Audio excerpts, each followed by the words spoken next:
দেখেন এখানে বাঁধাকপি, তারপর আছে হলো আপনার টমেটো ক্ষেত।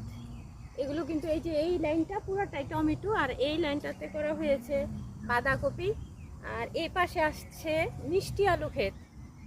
এগুলো কিন্তু আসলে কি বলে পারিবারিক খামার যেটাকে বলা হয় আর কি, যে আমরা নিজেরা খাবো আর বাকিটা মানে বেশি যেটা হবে সেটা বিক্রি করা হবে। এগুলো সবই আমাদের কাকাদের ক্ষেত, তারাই এগুলো করে, আমরা তো আসলে থাকি না। দেখেন কত সুন্দর একদম ফ্রেশ বাঁধাকপিটা, মানে এই যে দেখেন বাঁধাকপিটা কত সুন্দর,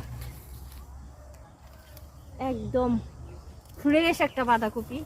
আমি উঠিয়েই ফেললাম আপনাদের জন্য, অনেক সুন্দর, কি বলবো, মানে এটা কিন্তু খেতে অনেক ভালো লাগবে। কেন বলুন তো, কারণ এটার মধ্যে সার টার কিছুই দেওয়া হয়নি, একদম ফ্রেশ।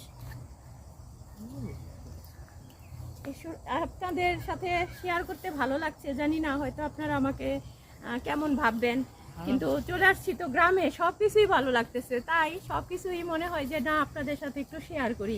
আমার তো বেশ ভালোই লাগছে, আপনাদের কেমন লাগছে বলবেন প্লিজ। সবাই ভালো থাকবেন, সবাইকে ভালো রাখবেন, ধন্যবাদ সবাইকে। জিনিস হইছে কত